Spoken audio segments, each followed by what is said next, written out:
우리 한국의 제일 유명한 또는 한국의 이제 자랑스러운 동물학자 최적천 교수를 아시죠? 예, 이분은 이제 교회는 다니지만 이제 신앙은 없는 그런 분이십니다. 신앙이 있다고 말해야 될지 말할지 잘 모르겠습니다. 어쨌든 아내를 따라서 열심히 교회를 나가는 누구 닮은 사람이 있습니다.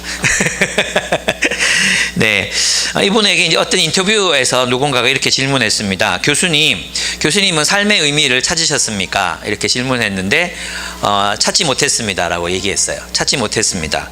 그리고 제게는 삶의 의미나 목적이 없습니다. 이렇게 이야기를 했습니다. 그러면서 이제 그런 얘기를 했어요. 자기는 자기 철을 따라서 평생 동안 이제 교회를 다니고 있다고. 그런데 교회를 나가면서 제가 알게 된 건 그리스도인들의 그 놀라운 기쁨. 저 사람들은 뭐 때문에 저렇게 기뻐할까?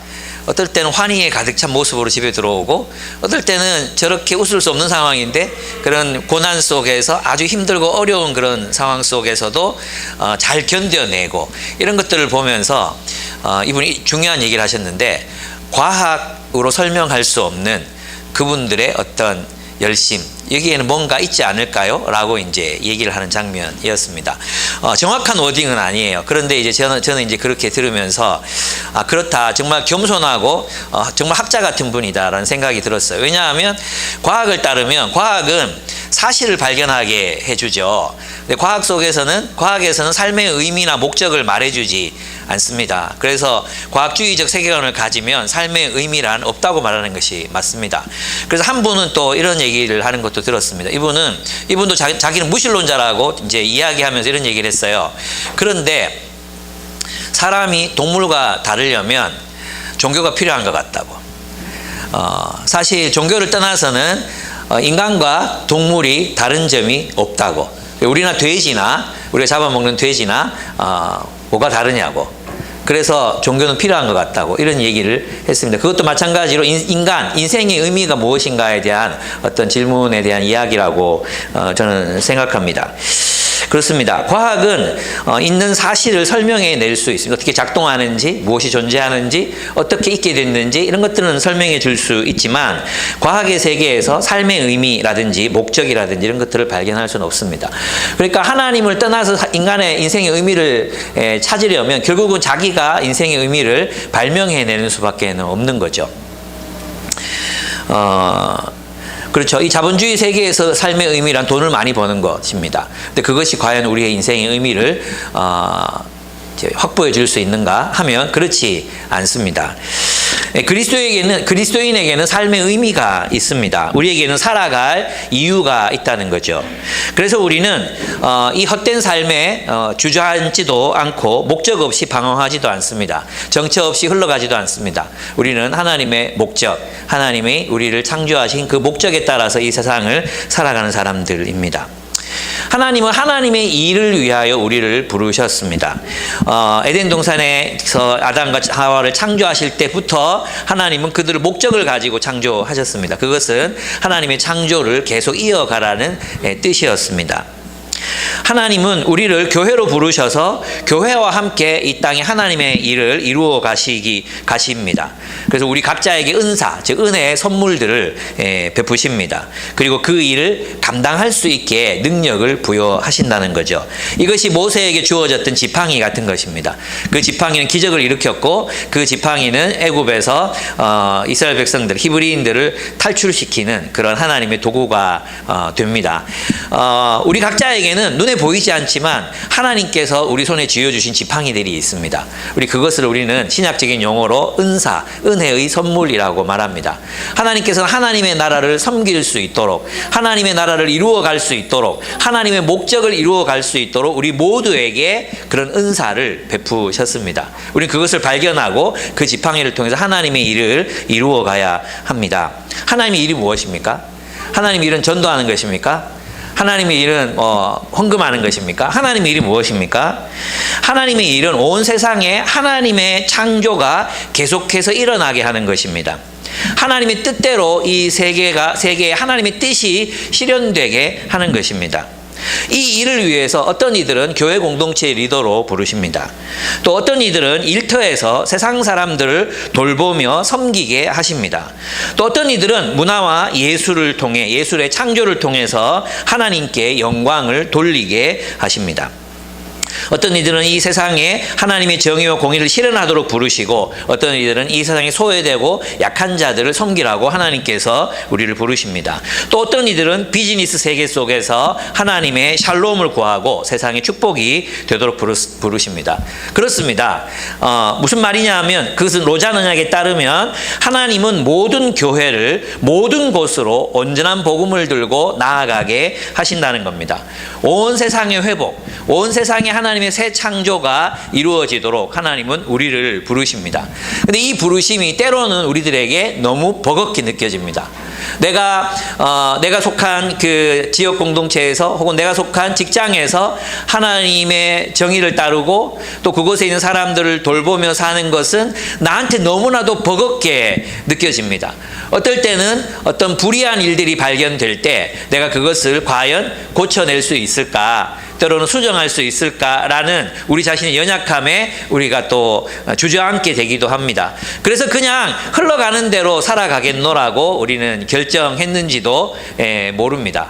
그래서 우리는 하나님이 우리 마음에 새겨두신 꿈, 비전, 그리고 하나님께서 우리를 통해서 이루고자 하시는 그런 일들에 대한 어떤 열정, 그리고 기쁨, 때로는 막 벅참 이런 것들을 잃어버린 채 현실에 노예가 되어 하루하루 그냥 이렇게 꿈없이 이렇게 살아가고 있는지도 모르겠습니다. 한 자매랑 얘기하면서 그 자신이 어떤 사역을 선택했을 때 이런 얘기를 했어요. 좀 정말 섬기는 것처럼 좀 제대로 하고 싶었다는 얘기를 들었어요. 너무 나이브한 걸 떠나서 정말 사역 같은 사역을 하고 싶다는 얘기를 들었거든요. 저는 마음에 굉장히 되게 많이 도전과 감동이 되었던 것 같습니다. 여러분, 우리는 이 하나님께서 우리 공동체를 하나님 나라로 세우실 뿐만 아니라 우리 교회가 성도들을 길러서 이 세상에 하나님의 뜻이 실현되고 있지 않은 어둡고 습하고 소외된 지역, 그늘진 지역으로 하나님은 우리를 보내십니다. 그것은 여러분이 일터일 수도 있고 여러분이 만나는 한 가난한 사람일 수도 있고 여러분이 접하게 되는 불행한 외국인일 수도, 나그네 같은 삶을 사는 외국인일 수도 있습니다. 어쨌든 하나님은 우리를 그곳으로 보내십니다.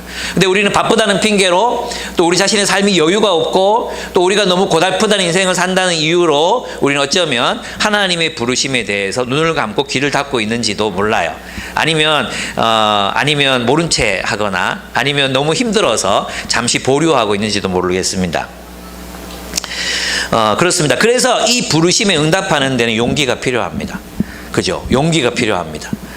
이것을 이 부르심에 응답해서 내가 주의 뜻을 나의 삶 속에서 실현해 가리라, 이런 결단이 우리에게 필요합니다.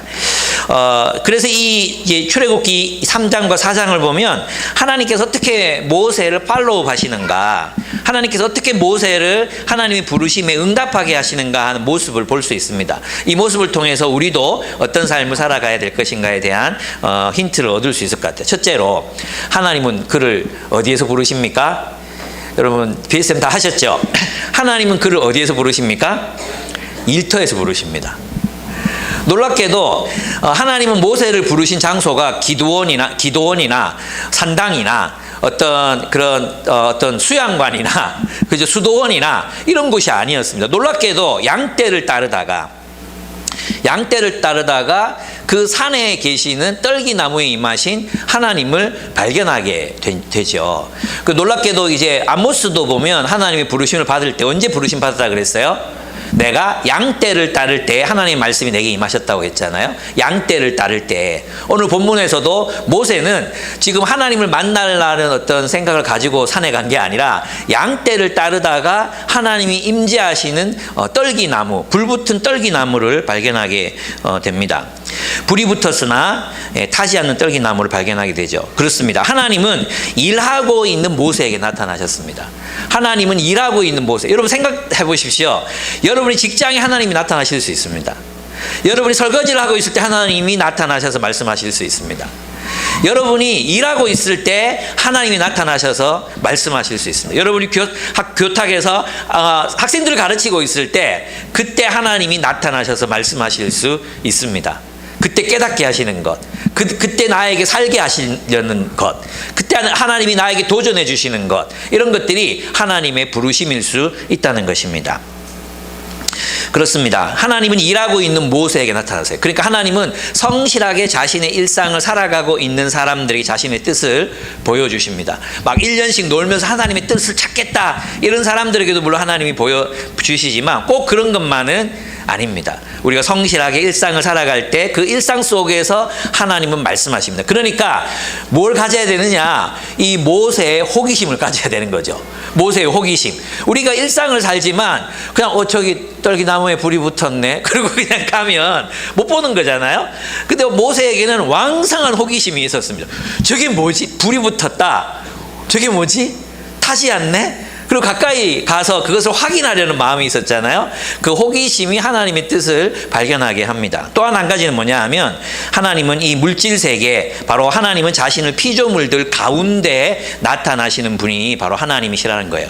하나님은 저 멀리 하늘 보좌에 앉아서 우리에게 말씀하시기도 하지만 하나님께서는 이 땅 피조물들, 떨기나무, 때로는 구름 기둥, 불 기둥, 그리고 하나님이 시내산에 그들을 불러 모아서 말씀하실 때는 불과 연기와 큰 소리 같은 것들, 그런 이 땅의 피조물들을 통해서 피조물들에게 임재하시고 피조물들을 통해서 말씀하시는 분이 우리 하나님이십니다. 여러분, 그런데 놀랍게도 하나님께 가까이 가면 인간은 다 죽을 수밖에 없는 존재, 또 하나님이 우리가 거룩하신 하나님을 만나면 인간은 소멸될 수밖에 없는 존재거든요. 근데 모세가 무엇을 발견합니까? 하나님이 피조물인 떨기나무에 임재했는데 그 떨기나무는 타지 않습니다. 놀랍죠? 이것이 성육신의 비결입니다. 하나님이 인간이 되어 인간의 몸을 입고 오셨는데 그 인간은 죽지 않습니다. 하나님이신 성령께서 우리 안에 오셨는데 우리는 살아 있습니다. 예, 이것이 놀라운 신비인 거죠. 무슨 말인지 아시겠습니까? 그래서 여러분들은 있잖아요. 그곳이 하나님께서는 그 떨기나무에 불 붙은 것을 보고 막 모세가 다가오니까 뭐라고 말씀하십니까? 신을 벗어라. 그곳은 거룩한 곳이다. 하나님 임재하시는 곳이라고 말씀하시잖아요. 즉 성소는 성전이나 산당이나 이런 곳에 성소가 있는 게 아니라 우리의 일터 가운데 하나님의 임재로 불붙은 존재가 있는 곳이면 그곳이 성소가 됩니다. 여러분이 하나님의 불붙은 존재로, 하나님의 임재가 가득한 존재로 여러분의 직장에 들어가고 여러분의 일상을 살아갈 때 바로 그곳이 하나님의 거룩한 불붙은 성소가 되는 것입니다. 놀랍지 않습니까? 그래서 우리의 존재는 하나님으로부터 불붙은 존재, 그러나 소멸되지 않는 하나님의 임재를 간직한 존재로 온 세상을 성소로 만드는 거룩한 존재가 바로 여러분입니다. 그것이 성령이 우리에게 오셨다는 뜻입니다.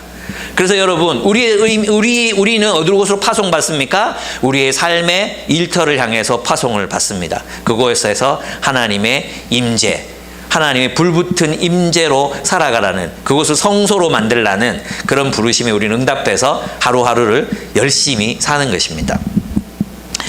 여러분, 그렇습니다. 하나님이 물질의 모습으로 오셨는데 그 물질이신 예수 그리스도는 불타지 않습니다. 하나님께서 하나님의 백성들과 함께 거하시는데 그 백성들은 소멸하지 않았습니다.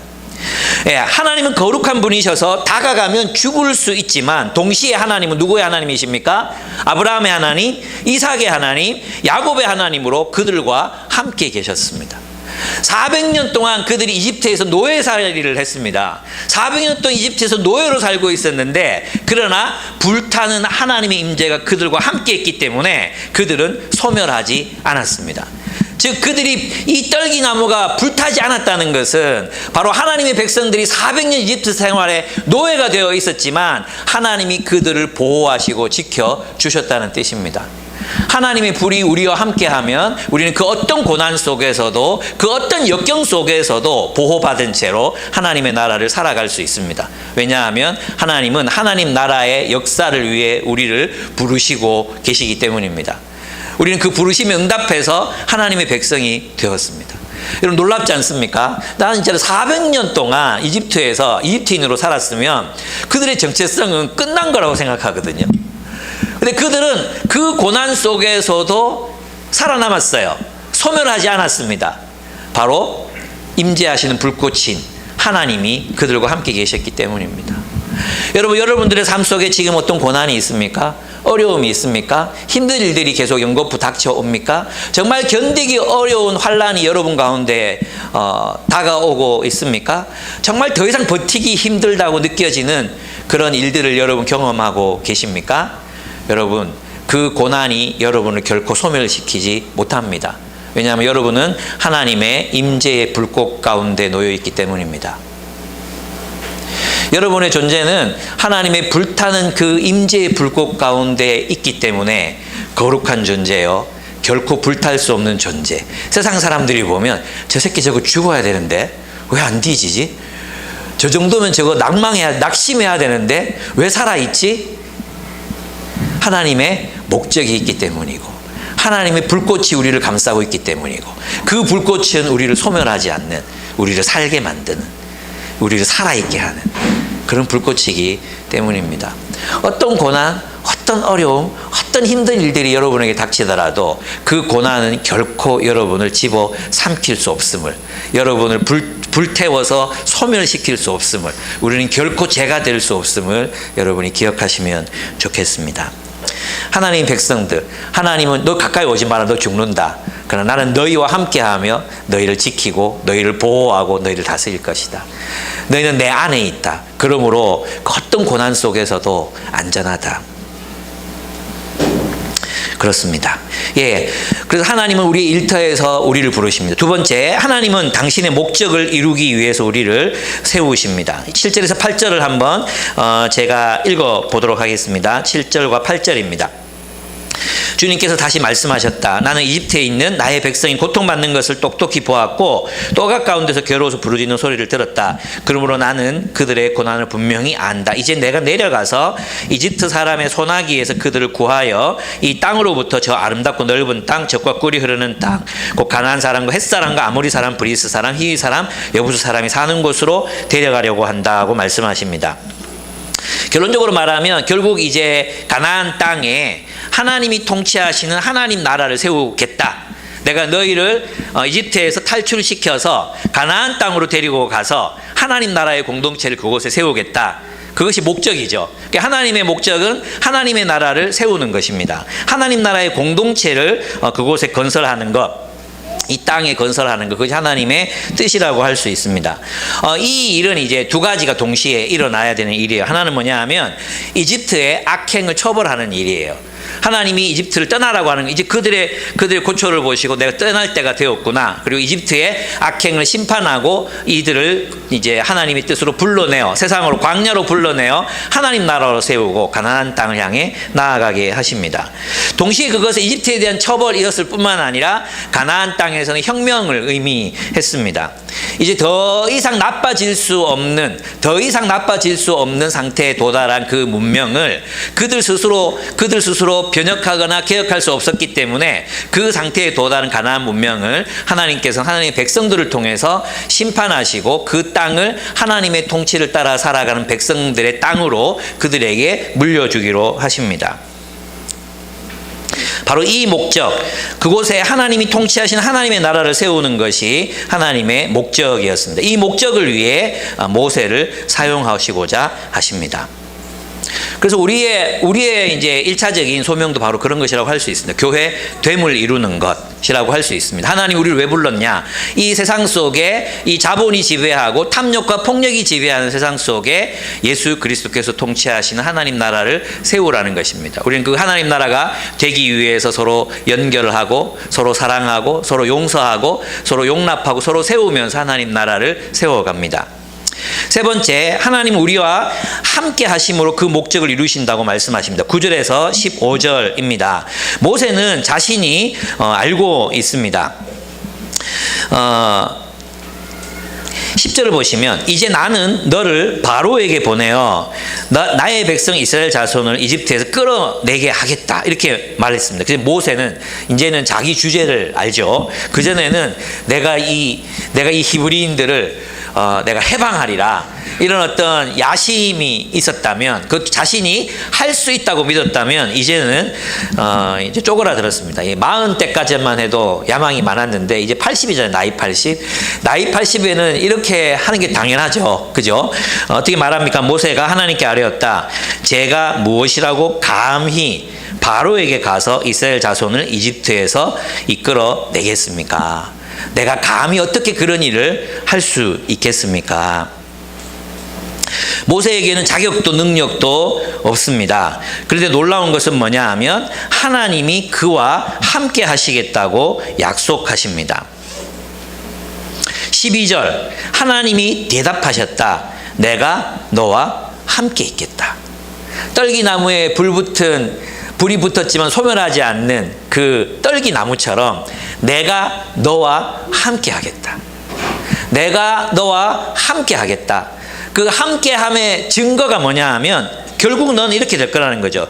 12절 후반절을 보면 중반절부터 보면 내가 이 백성을 이집트에서 이끌어낸 다음에 너희가 이 산 위에서 하나님을 예배하게 될 때 그것이 바로 내가 너를 보냈다는 징표가 될 것이다.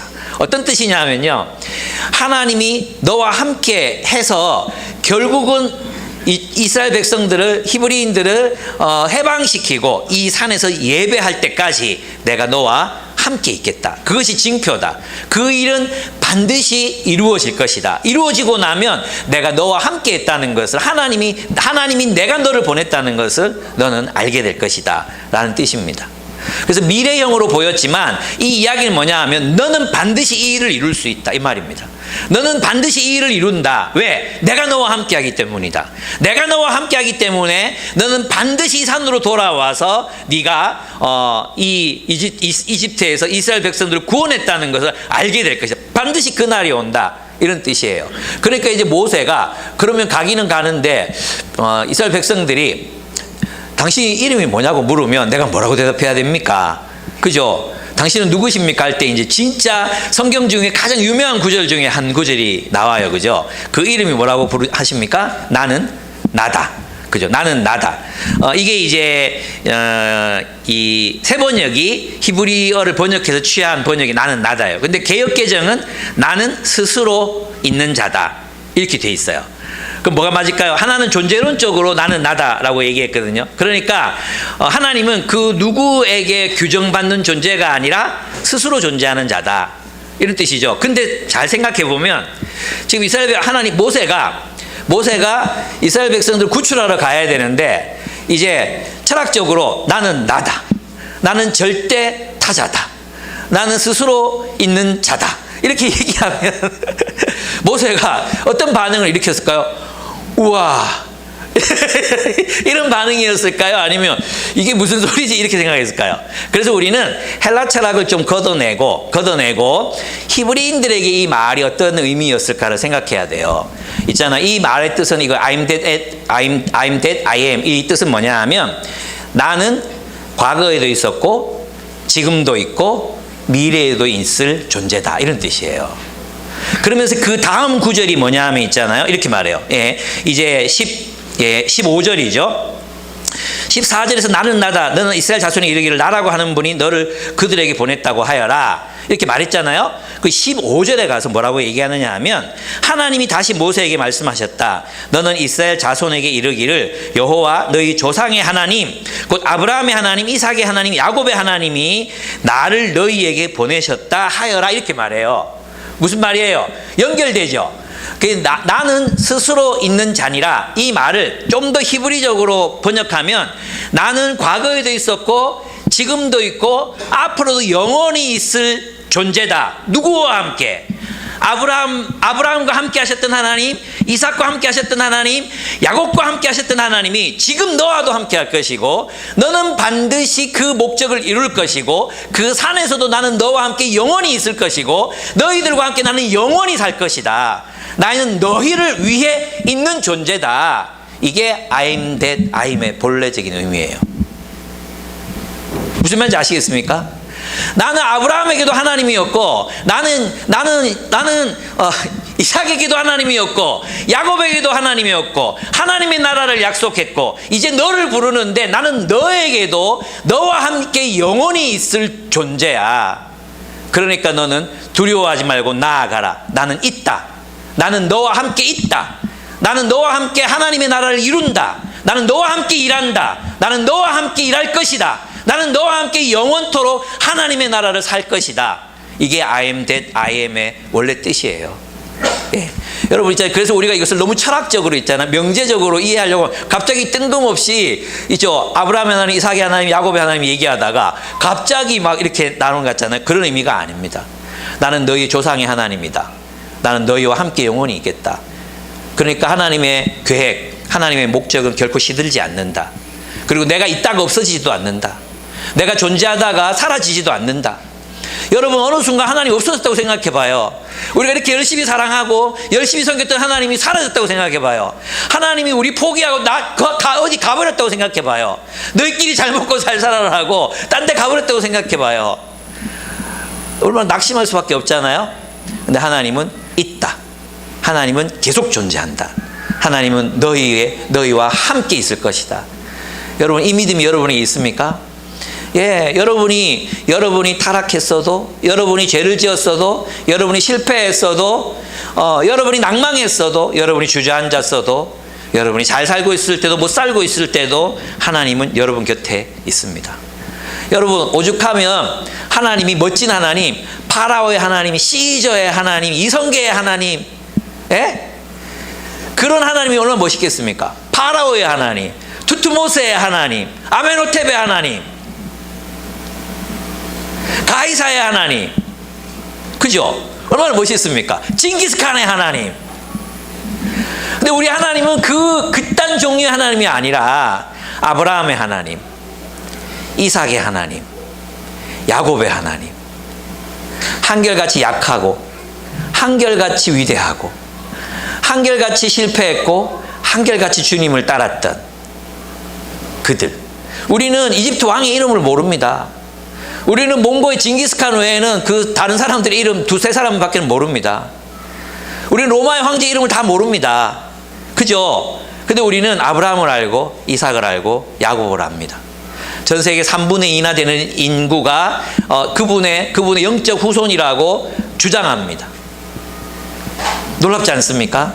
하나님을 신실하게 따랐던 사람들, 그들의 하나님이십니다.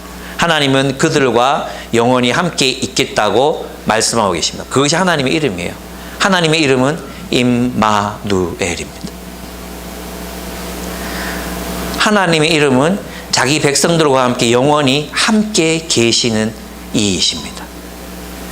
하나님의 이름은 나와 함께 영원히 내 곁에서 나를 응원하시는 분이십니다.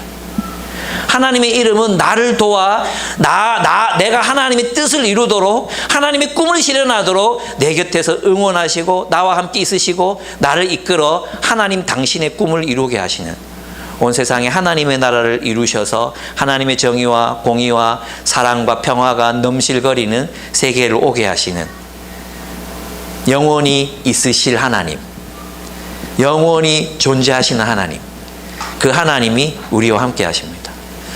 그래서 여러분이 마음에 하나님의 나라를 위한 꿈을 가지셨잖아요. 꿈을 꾸셨잖아요. 포기하지 마세요.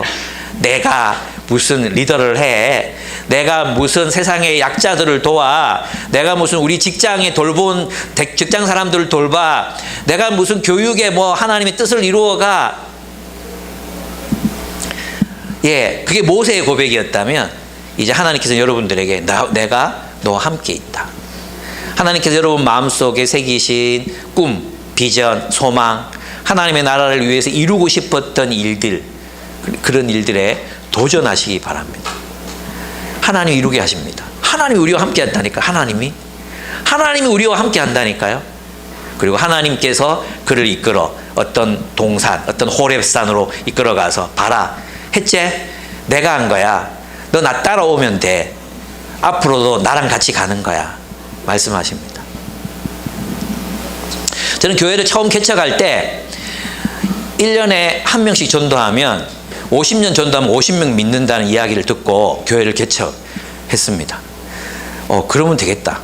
일생 동안 살면서 50명 구원하고 나면 되겠지. 그리고 하나님의 뜻을 따라 눈에 보이지 않지만 꿈을 꾸면서 여러분 이제 시작했습니다. 그죠? 근데 하나님께서 여러분 보내주셨고, 정말 온 우리 교회를 아는 사람들은 부러워하는 그런 교회가 되었습니다. 저는 우리가 하나님의 호렙산 근처에 와 있다고 생각합니다. 하나님께서 우리가 꾸었던 꿈, 어우러져서 함께 꾸는 꿈, 하나님의 나라라는 꿈, 그 꿈을 우리가 이루어가고 있다고 믿습니다. 여러분들이 직장에서 살아가는 삶의 이야기들, 여러분의 가정에서 이루어가는 삶의 이야기들, 여러분의 삶의 현장 속에서 성도들, 다른 이들을 섬기며 살아가는 이야기들은 그렇게 하나님 나라의 빛의 증거가 되고 있습니다. 얼마나 좋은지 모르겠습니다. 여러분같이 훌륭한 성도들을 하나님께서 허락해 주셨습니다. 보면 알잖아요. 어제 이제 김수영 교수님 오셨다가 이제 가시면서 이제 아내가 픽업해 드렸거든요. 그 아내랑 이야기 나누는데, 교인들이 좋던데요, 이렇게 이야기하셨거든요. 예, 알아본다니까요. 예. 어제 좋은 분들만 오셨나? 다음번에는 다들 오셔서 같이 좀 들었으면 좋겠습니다. 그렇습니다. 하나님은 영원히 우리와 함께 계심으로 하나님의 목적이 성취되는 것이지, 우리의 어떤 능력 때문에, 우리가 가진 자질 때문에, 우리 교회가 가지고 있는 어떤 특별한 프로그램 때문에, 어떤 것 때문에 이루어지는 게 아니라 하나님이 우리와 함께 하시기 때문에 하나님의 뜻이 이루어지는 것입니다. 예. 그래서 우리는 하나님 뜻대로 그냥 살면 돼. 그죠? 그래서 이거 꼭 기억하셔야 됩니다. 그래서 참 놀라운 게 뭐냐 하면 여호수아입니다. 여호수아. 여러분 여호수아서 제가 이제 매일 성경 1, 2월에 보면 목회자를 위한 설교 코너가 나오거든요. 그게 제가 첫 번째 주자예요. 첫 번째 주자. 예. 원래 1번 아무나 시키지 않거든요. 제가 이제 매일 성경이 인정하는 첫 번째 이제 저술가가 된 거죠. 거기다가 여호수아서를 5번 이제 2페이지씩 해가지고 설교했어요. 그래서 매일 성경을 여러분 사셔서 꼭 자녀들에게 나눠주시고 우리 목사님이야 이렇게 얘기해 주셔야 돼요. 예. 근데 어쨌든 매일 성경에 이제 실렸는데, 저는 여호수아서를 보면서 여호수아서의 주제가 뭐라고 생각해요? 여호수아서의 전체 주제. 예, 놀랍게도 여호수아서는 신실함에 대해서 얘기해주고 있었어요. 신실함. 여호수아서의 주제가 신실함이더라고요. 깜짝 놀랐어요. 여호수아도 신실했고요, 갈렙도 신실했고, 또 여호수아 제너레이션 다 신실한 사람들이었거든요. 어떻게 신실했냐 하면 있잖아요. 여러분 여호수아서 1장을 보면은 하나님께서, 지난번에 한번 얘기 드린 것 같아요. 그죠? 하나님이 이제 정복해라 이렇게 명령을 주시잖아요. 그럼 그 다음에 나오는 논리적 순서가 뭐예요? 군비를 갖추어라. 그리고 백성들을 이렇게 훈련시켜라. 그리고 이왕이면 내가 만들어주는 무기를 설계해서 만들어라. 뭐 이런 거 아니겠어요? 전쟁이 이기려면 그게 필요하잖아요. 이런 전술을 구사해라. 그죠? 근데 하나님께서 여호수아에게 뭐라고 명령하십니까? 너는 여호와 율법을 주야로 공부하고 묵상하고 실천해라고 얘기해요. 여호와의 말씀을 주야로 공부하고 묵상하고 실천해라. 그러면 네가 가는 모든 길이 형통하게 하겠다고 말씀하세요. 즉 그리스도인의 승리의 비결은 전략과 전술에 있는 게 아니라 신실함에 있다는 것입니다. 신실함. 하나님과 우리가 함께 하는가, 하나님과 우리가 동행하는가, 하나님의 말씀을 신실하게 따르려는가, 그러면 하나님께서 우리에게 승리를 주시겠다는 거예요. 중요한 건 뭐죠? 우리가 하나님의 백성으로 살아가는 게 중요하다는 거죠. 우리가 하나님의 백성으로 살아가면, 정말 신실하게 그분 앞에서 살아가면 하나님께서 우리에게 승리를 주신다. 이것이 여호수아서의 주제더라고요. 정말 깜짝 놀랐어요. 싸움은 하나님이 하십니다. 싸움은 하나님이 하십니다. 여리고성 7바퀴 그냥 돌고 뭐 이런 거 있잖아요. 고함 지르고, 그럼 하나님이 여리고성 무너뜨려 주십니다. 싸움은 하나님이 하시는 것이고, 우리는 여호와의 율법을 지키는 것, 신실하게 하나님의 백성으로 사는 것, 그것이 여호와와 동행하는 거잖아요. 동행. 그죠? 하나님이 동행하시면 중요한 건 뭡니까? 우리가 하나님과 동행하는 존재가 되어야 된다는 겁니다. 하나님과 동행할 때 하나님이 우리를 승리케 하십니다. 아멘. 그래서 이것을 여러분 떠나시면 안 됩니다. 예, 여러분이 인생에서 정말 하나님의 뜻을 이루고 하나님의 목적을 이루고 소명을 따라 꿈을 이루기 위해서 살고 싶다면 가장 중요한 것은 하나님의 말씀을 공부하고 묵상하고 실천하는 것입니다. 이 말씀에 대한 신실함이 없이는 우리가 행하는 모든 일들은 실패로 끝날 수밖에 없습니다. 성공해도 실패입니다. 예, 뭘 성취해도 실패입니다. 하나님 뜻을 이루지 못했잖아요. 내 욕망을 이룬 거라면 그게 무슨 소용이 있겠습니까? 정말 하나님의 말씀을 공부하고 묵상하고 실천하는 삶, 이것이 여러분과 저의 숙제라고 할 수 있습니다. 교회가 커지는 게 성공이 아니고요. 저로 보면 교회가 막 성장해서 막 큰 교회를 이루는 게 성공이 아니고요. 결국은 나와 여러분이 얼마나 신실하게 하나님 말씀 앞에 살아가느냐, 그것이 우리의 성공이고 하나님께서 우리 교회를 통해서 목적하신 바를 그것을 통해서 이루실 것입니다. 네 번째, 하나님은 우리에게 구체적으로 해야 할 일을 알려주십니다. 16절에서 22절 이 말이죠. 지금 이제 하나님이 거의 이제 하나님의 인내심이 거의 바닥에 이제 도달하고 있는 지점입니다. 그래서 하나님께 하도 얘가 불안하고 두려워하니까 이제 구체적으로 일어날 일들에 대해서 알려주십니다.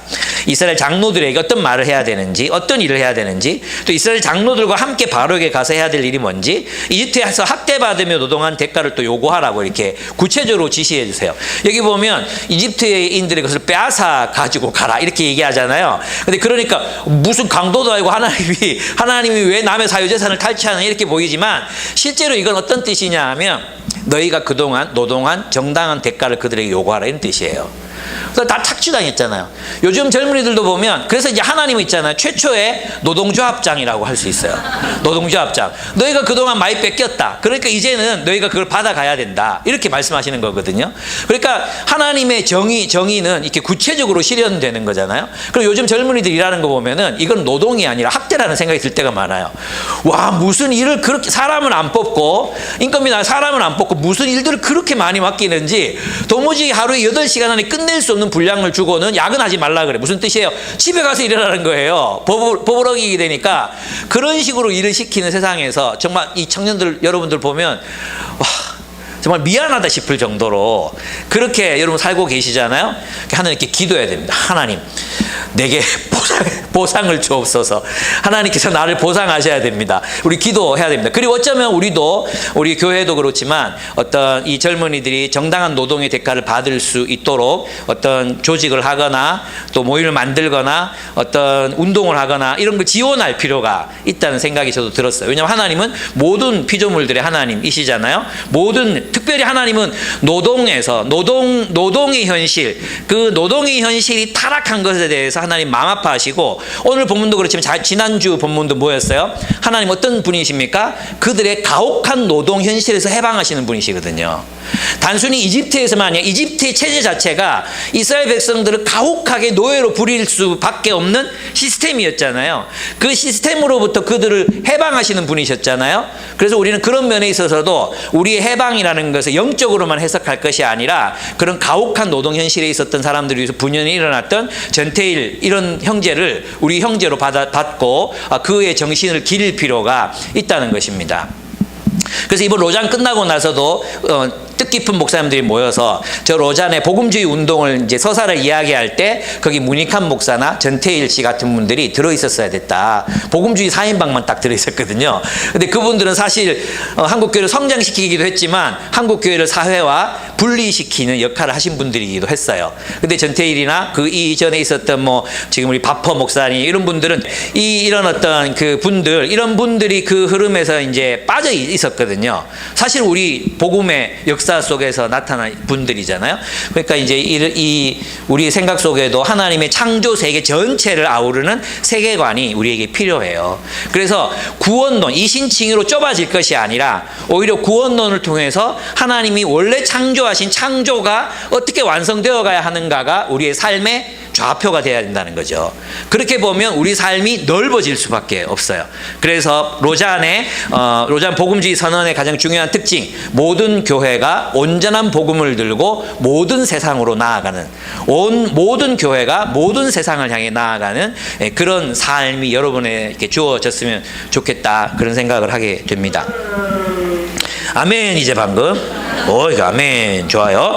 그 다음에 그렇습니다. 그래서 이제 하나님은 여러분 걱정하지 말라는 거죠. 저도 그랬던 것 같아요. 저도 이제 IBF 하면서 이제 박영돈 목사님이 총무하러 가신 거예요. 실제적으로 저하고 김상태 A 간사님하고 둘이 남았어요.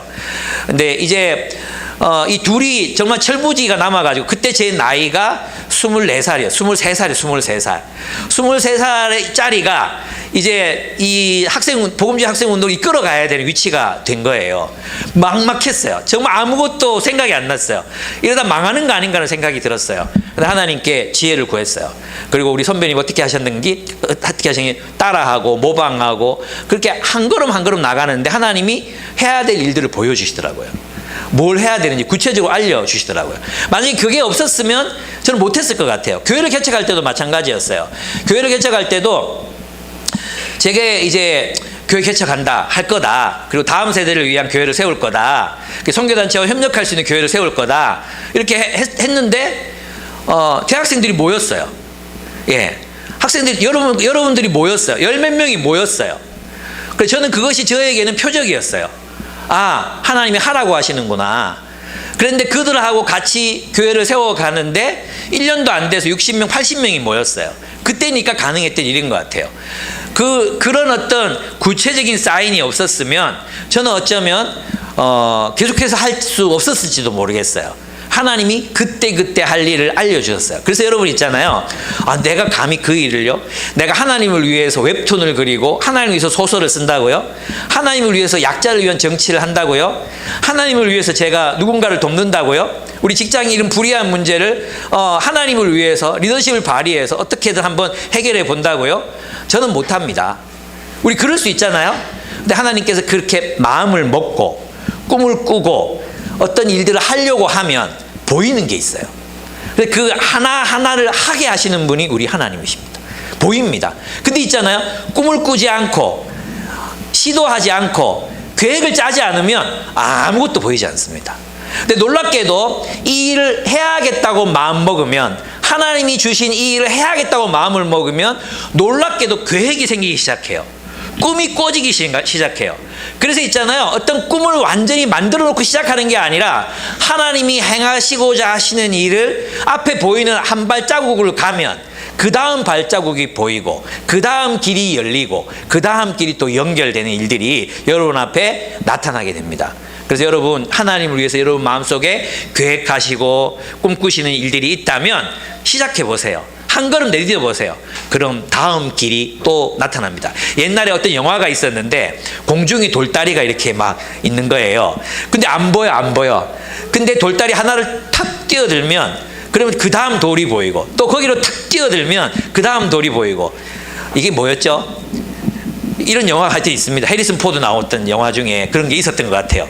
하나님의 인도도 똑같습니다. 그래서 하나님이 보여주시면서 여러분을 안심시켜 가면서 여러분 일하시는 분이시지, 맨땅 해띵이다, 갖다 박아라, 막 이렇게 무대뽀로 막 밀어붙이시는 분이 아니십니다. 할 수 있도록 우리에게 마음을 주시고요, 할 수 있도록 우리를 설득해 가셔서 우리가 하게 하시는 분이 우리 하나님이십니다. 그렇습니다. 그래서 하나님은 걱정하는 우리를 안심시킵니다. 모세는 또 이야기합니다. 근데요, 좋습니다. 하나님은 그런 분이라는 거 나랑 동행하는 거 알겠어요. 근데 사람들이 나 안 믿으면, 하나님 나 신뢰할 수 있는데 사람들이 나 안 믿으면 어떡해요? 라고 질문합니다. 그럴 때 이제 하나님은 또 그 길을 걸어갈 수 있도록 표적을 미리 보여주십니다. 지팡이로 뱀을 만들게 하셨다가 꼬리를 잡으니까 이 뱀이 또 지팡이가 됩니다. 또 손을 품에 넣었더니 문둥병이 으악! 그래서 다시 품에 넣었더니 멀쩡해집니다. 나일강을 들어서 이제 이렇게 땅에다 뿌렸더니 피가 됩니다. 이걸 보고 할 수 있겠다, 이런 생각을 갖기를 원했습니다. 그랬더니 또 핑계를 대면, 좋습니다. 그럼 그들이 나를 믿는 건 좋은데 저는요 말을 못합니다.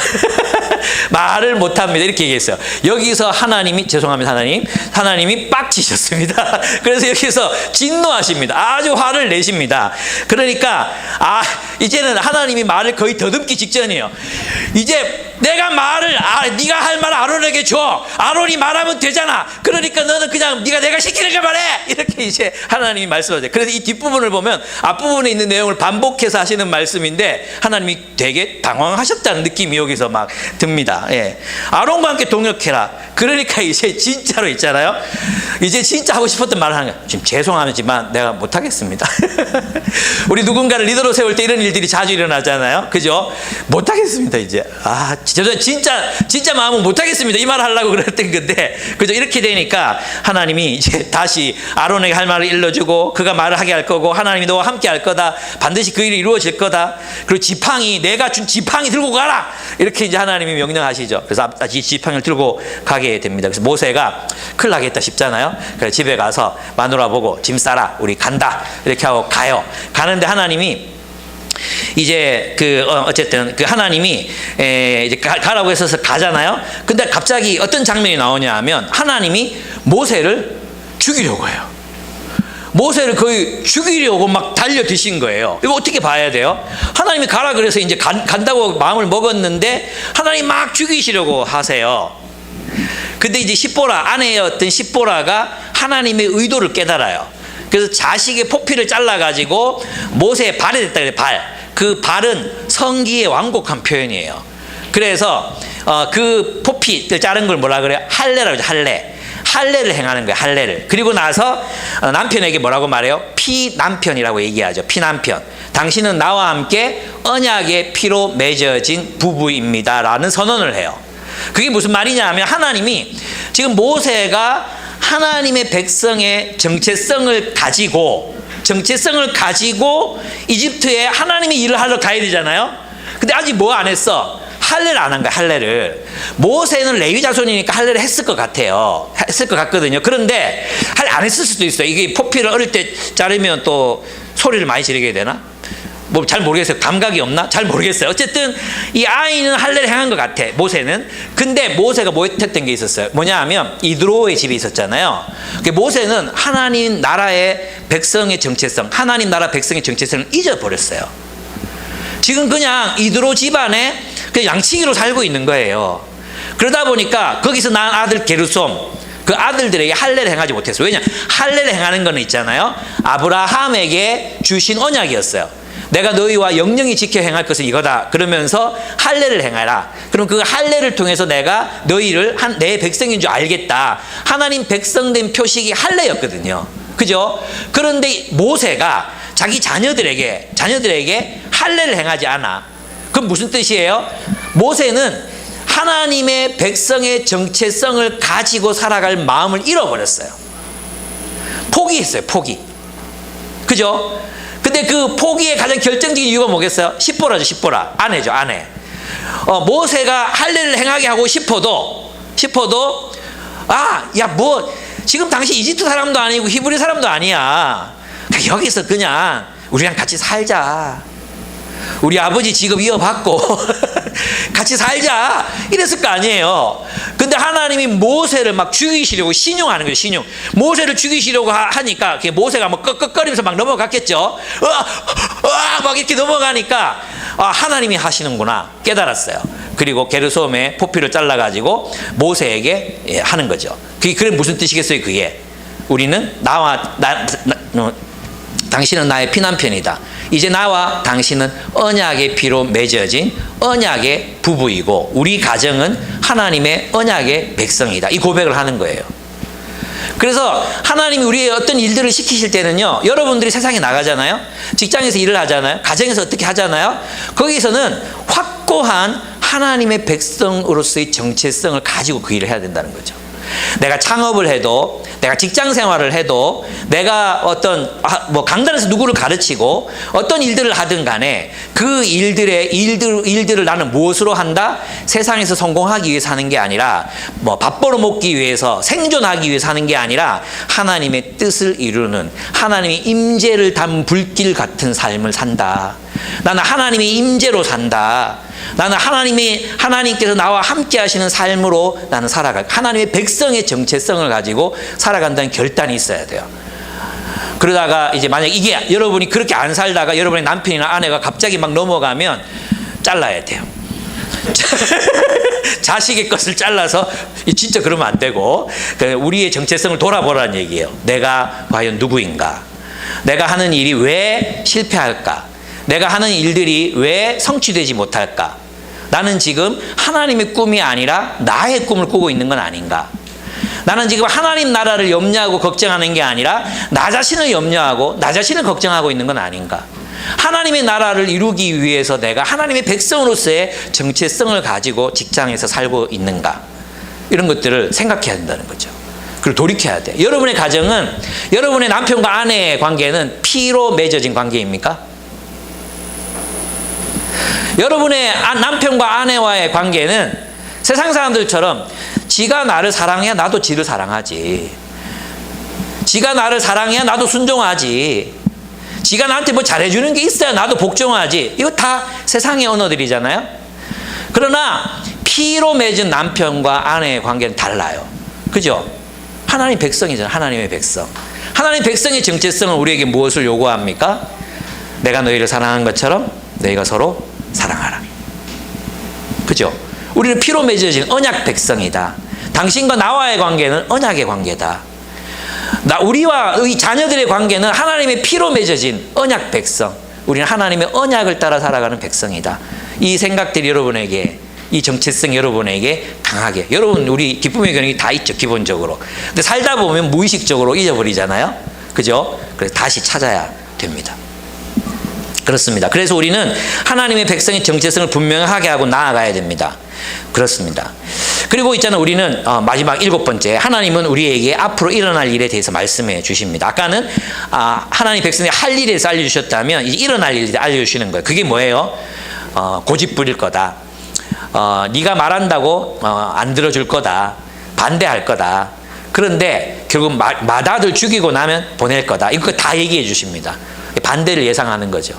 우리도 하나님 나라를 위해서 살아갈 때 많은 장애물들이 있습니다. 하나님은 우리에게 약속하셨습니다. 뭐냐 하면 그 장애물들을 치워줄게 라고 약속하지 않으셨습니다. 장애물들을 치워줄게가 아니라 그 장애물들을 넘어갈 수 있게 해줄게. 그 장애물들을 네 힘으로 치울 수 있도록 지혜를 줄게. 사람들을 보낼게. 증표를 줄게. 그렇게 말씀하십니다. 그래서 하나님이 여러분으로 하여금 그 장애물들을 이기고 넘어가게 하셨던 삶의 증거들이 아마 여러분들에게 있을 거라고 저는 믿습니다. 그렇습니다. 이제 결론을 맺겠습니다. 그들은 결국 그렇게 해서 모세와 아론은 이스라엘의 장로들에게로 갑니다. 그리고 하나님이 명령하신 대로 기적들을 다 보여줍니다. 장로들은 꿇어서 3번이나 엎드려서 절하면서 모세를 따르겠노라고 맹세합니다. 놀라운 일이 일어났죠. 그러나 이것은 모든 문제의 서막에 불과합니다. 이제 그들은 엄청난 일들을 겪게 될 것이고 광야의 어려운 고난을 참 겪어가야 합니다. 저는 이제 웃기는 게 뭐냐, 하나님께서 내가 너희를 이집트의 노역으로부터 해방케 하겠다. 노역으로부터 해방시켰어요. 그래서 어디로 데리고 가십니까? 광야에 굶주리는 곳으로. 광야에 아무것도 없는 땅으로 그들이 이끌어 가십니다. 근데 광야에서 어떻게 먹고 살았냐? 이집트에서 그때 받은 임금들, 받은 금, 폐물들 가지고 주변 사람들 팔고 장사도 하고 이렇게 해서 먹고 산 거죠. 그리고 나중에는 만나와 메추라기를 보내십니다. 만나와 메추라기가 뭡니까? 하루 벌어 하루 먹고 살아. 하나님 너무한 거 아닙니까? 하나님이 내가 너희를 이집트의 이 가혹한 노동으로부터 해방시키겠다 했으면 뭔가 진수성찬과 적어도 매출이 아닌 닭이라도 좀 날아오게 하시고 뭐 이렇게 하셔야 되는 거 아닙니까? 근데 광야로 가서 하루 먹고 살게 하십니다. 그곳에서 그들은 자유를 얻습니다. 자유를 얻습니다. 참 그거죠. 도스토옙스키가 얘기했던 거 있잖아요. 하나님은 우리를 이제 구원하셔서 우리가 자유롭게 살기를 원하시지만 우리는 먹고 살기 위해서 다시 노예 상태가 된다는 거죠. 그래서 그 대신문관이라는 챕터에 가면 뭐라고 얘기하면, 그 다른 부분은 안 읽어도 돼. 까라마조프 신의 형제들의 대신문관이라는 챕터만 한번 읽어보세요. 거기 보면은 우리가 원하는 메시아는 자유를 주는 메시아가 아니라 먹고 살게 하는 메시아다. 우리는 그를 위해 기꺼이 노예가 되겠어. 이렇게 얘기해요. 그리고 예수 진짜 메시아는 감옥에 쳐넣어버리고 우리는 우리에게 먹을 것을 주는 그런 진짜 메시아를 찾겠어. 그가 우리의 모든 자유를 빼앗아가도 줬어. 먹고 살게만 해준다면. 이런 구절들이 거기에 나옵니다. 하나님은 우리가 자유롭게 살기를 원하셔서 우리를 해방하셨습니다. 그리스도 안에서 여러분의 나름의 꿈들을 키워가셨으면 좋겠습니다. 하나님의 부르심을 여러분 느낄 수 있습니다. 직장에서 이 문제 해결해야 되겠다. 직장에서 사람들이 너무 단절되어 있는 것 같은데 내가 할 수 있는 일이 뭘까? 이 직장에 갑질이 너무 심한데, 그죠? 이런 일들이 있을 수 있습니다. 또 동네를 걷다 보면은 쟤는 왜 놀이터에서 혼자 놀고 있지? 이때 발견될 수 있습니다. 왜 하나님이 저런 사람 우리를 만나게 하셨지? 우리 같은 이제 도티리는 애를 왜 만나게 하셨을까? 왜 우정을 나누게 하셨을까? 이런 일들이 일어날 수 있습니다. 그때 우리 하나님의 뜻을 묻고 하나님 제가 그 일을 하겠습니다. 저는 요즘에 우리 청소년들을 만나면서 정말 좋습니다. 왜냐하면 이 청소년들은 저를 대단히 겸손하게 만듭니다. 저의 본질을 들여다보게 합니다. 이 친구들은 여러분도 알잖아요. 지금 웃기는 코드다. 웃어드려야지. 이런 거 알잖아요. 근데 우리 애들은 그런 거 전혀 없습니다. 정말 시크합니다. 정말 시크하고요. 아무리 웃겨도 진짜 있잖아요. 김창옥 교수가 이게 중학교 가가지고 자기 중학교에 이제 부르면 이제 안 간대요. 자기를 절망시키는 애들. 그래 한번 해봐라 뭐 이런 거 있잖아요. 그럼 막 웃기려고 노력하면 애들이 뭐라 그러냐면 아유 저 나이 먹고 고생한다. 그런데요. 우리 애들 표정이 딱 그랬거든요. 근데 요즘에는 좀 달라지고 있어요. 잘 들어요. 들으려고 애를 써요. 그전에는요 집중력이 11초였어요. 근데 내가 그걸 느꼈는데 책에서 11초라고 얘기하더라고요. 닭대가리예요. 집중이 11초야. 근데 애들이 요즘에 1분 이상 2분 이상 집중해요. 한두 개는 듣고 가요. 그러니까 너무 감사한 거죠. 애들이 바뀌는 게 한 달이 달라져요. 너무 행복해요. 애들하고 같이 있는 게 너무 행복하고 같이 또 말씀을 나누는 것도 행복하고 강의하는 것도 행복하고. 그래서 있잖아요. 옛날에는 제 설교를 안 듣는 신모 형제 뭐 이런 있잖아요. 신의식이 아니고 여기 신씨들이 다 그런가? 어찌 신씨들이 여기 잘 안 듣고 그래가지고 막 미워하고 그랬는데 그게 아니라 이제는 있잖아. 어떤 마음이 드냐 하면 얘들이 무슨 짓을 해도 나는 얘들을 좋아하겠다. 네가 나를 그렇게 반대해도 난 널 사랑해. 사랑하는 게 난 네가 너무 좋아. 네가 좋아 미치겠어. 이런 표정과 태도로 난 얘들을 대하거든요. 그러니까 애들이 달라지는 거예요. 나의 기대대로 이렇게 살려고 애를 쓰는 게 보여. 난 네가 너무 좋아. 정말 그래요. 그래서 이제 얼마 지나 내가 이걸 깨닫고 나서는 졸고 뭐 이렇게 해도 뭘 안 해. 그냥 보면 그래 너 그러다 목사 된다 조심해라 이런 마음이 드는 거예요. 나도 그랬거든. 너 그러다 목사 된다. 너 진짜 주의해야 돼. 막 이런 마음이 드는 거예요. 너무 사랑스러워요, 진짜. 이거 너무 행복해. 이게 나의 소명이잖아요. 근데 이제 얼마 안 남았어. 이게 너무 아쉬워요. 이게 좀 아쉬워요. 그래서 어쨌든 누군가가 이게 헌신해주면 같이 막 열심히 뛰어볼 생각이 있고 그렇습니다. 그리고 또 하나는 진짜 우리 이제 대구 지역의 목회자들, 이 목회자 모임 너무너무 이제 저는 이거 하고 싶어요. 어쨌든 말씀으로 목회자들이 변화되는 걸 보니까 저는 봤잖아요. 저는 그걸 보니까 너무 행복한 거죠. 예. 그랬어요. 제가 이 얘기 한번 해드릴까요? 제가 우리 지방회가 아니고 우리 침례교 총회가 있었습니다. 회장 뽑는 총회였어요. 그러면 난리 났어요. 막 불법 선거다, 뭐 소리 지르고 뭐 들어가라 하고 막 난리가 났어요. 그럴 때 회장 어떻게 뽑았어. 근데 앞으로 또 이 사람이 또 불법 선거 했다고 또 소송에 걸릴 것 같아. 그게 너무 지금 복잡한데 제일 마지막 안건이 뭐였냐면 이제 동성애 집회 참여한 목회자들을 조사해서 징계하겠다는 안건이 있었어요. 그래서 이제 저는 알죠. 결과를 알아요. 이거는 아무도 반대하지 않을 거다. 그래서 제가 손 번쩍 들고 앞에 나가서 예수님은 세리와 창기의 친구가 되셨습니다. 그리고 우리가 이들의 친구가 되겠다고 나아가는 사람을 징계할 수는 없습니다. 그래서 저는 이 안건에 대하여 반대합니다. 탁 내려왔죠. 그리고 이제 결과 전자투표 쫙쫙 막 올라갔어요. 137대 2로 졌어요. 137대 2로 졌어요.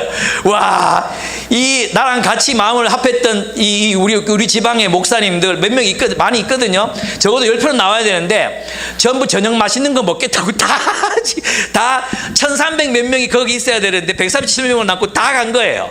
그래가지고 2표 2대. 근데 저는 있잖아요, 얼마나 뿌듯했는지 몰라요. 왜냐하면 이런 이 몇십 년 지나고 나서 보면, 야, 이런 말도 안 되는 거에 누가 이렇게 이 만장일치가 됐어가 아니라 누군가가 반대했다. 그 사람이 김유복 목사다. 그리고 있잖아요, 이거 하고 나서 사람들이 저에 대해서 도대체 누구냐 이래가지고 있잖아요, 막 수소문하고 막 말 잘하대 하면서 막 내가 이번에 우리 지방의 임원 이제 결산회를 갔는데 여기 모인 목사님들이 전부 다 하는 말이 뭐냐 하면, 그때 와 목사님 히트 쳤다고, 지나고 나서 목사님이 그렇게 와 설득 당할 뻔했다 하면서 막 얘기했다고 그러더라고요. 그래가지고 그렇지, 내가 자신이 얼마나 자랑스러운지 몰랐어요. 반대했습니다. 제가 반대. 그리고 이제 그 나중에 진일교 목사님이란 분인데, 나는 내 허락도 안 받고 내 얘기를 막 용기 있는 목사님께서 막 썼어요. 근데 밑에 댓글들이 감동적입니다, 저도 함께 하겠습니다, 뭐 이러면서 탁 올라. 제가 지금 영웅이 되고 있습니다. 어쨌든 있잖아요, 제가 하고 싶은 게 뭐냐 하면, 이 목회자들 그냥 내비두면 안 된다. 그리고 있잖아요, 저 때는 그래도 있잖아요, 여러분들이 모여주셨잖아요. 진짜 유능한 목사님들이 개척을 해도 진짜 몇 년 지나서 50명 30명 모으기가 너무 힘든 거예요. 예, 너무 힘들어요. 그 생활이 어렵잖아요. 다들 이제 이중직 하거든요. 그래서 저는 요번에 이제 크리스마스 때 모이는 헌금, 이제 송구 영신 예배 때 모이는 헌금은 그런 개척 교회에 드렸으면 좋겠다, 이런 마음을 지금은 먹고 있는데, 여러분이 동의해 주신다면 좀 그렇게 할 마음들이 좀 있습니다. 그래서 제 마음은 자꾸 더 넓어지고 커지는 것 같아요. 어떻게 하면 이 대구 지역 교회를 좀 서로 연결하고 서로 좀 이해시키고 말씀으로 좀 살아가게 할 수 있을까. 또 참 우리 정말 수많은 가난한 성도를 배출한 우리 IBF 박사 운동 이 교회 안 나가는 친구들을 어떻게 좀 모아가지고 어떻게든 좀 영혼에 다시 불을 지를 수 있을까, 이런 고민들이 좀 저 마음에는 많이 생기는 것 같습니다. 그래서 할 수 있는 한 가지씩을 해보려고 해요. 예. 제가 나이 65, 70 이후에도 지금처럼 활발하게 할 수 있을지는 잘 모르겠어요, 청소년 사역을. 그래서 이제 그 이후 사역은 또 제가 생각을 해야 되잖아요. 그게 어쩌면 또 저의 비전이 되지 않을까. 그래서 이제 이름 짓는다고 바빠요. 이름이 막 생각이 안 나는 거죠. 바이블 앤 라이프 아카데미, 별 생각들을 다 해요. 어쨌든 하나님이 제 마음에 주신 꿈, 비전, 이거 잃지 않고 살아야지. 근데 하나님이 계속해서 어떤 그런 꿈들을 주시니까 저는 이렇게 살 수 있는 것 같아요. 제 스승님이신 박영동 목사님 은퇴하시고 나서 지금 이제 캠퍼스 개척하고 계시거든요. 캠퍼스 들어가서 캠퍼스 개척해요. ECU 단체 만들어 캠퍼스 개척하고 있어요. 그쵸, 스승이. 그런데 제가 놀 수 있겠습니까? 하나님이 우리에게 주신 꿈이 있으면 결국 그 꿈을 위해서 걸어갈 때 하나님이 그림도 주시고 비전도 주시고 또 이루어가게 하시는 게 아닌가 싶어요. 혹시라도 현실의 무게에 짓눌려서 그런 꿈을 잃어버렸다면, 또는 소멸되고 있다면, 다시 마음에 불을 좀 지르고 다시 하나님이 우리에게 원하시는 삶에 하나님을 집중하고 하나님의 음성에만 귀를 기울이고 하나님이 시키시는 일에만 집중해서 걸어갈 때 하나님이 놀라운 열매들로 여러분의 삶을 축복하시리라고, 열매를 주시리라고 믿습니다. 네, 말씀을 마치겠습니다. 우리 함께 찬양하고 같이 기도했으면 좋겠어요. 우리 다 같이 나오셔서 같이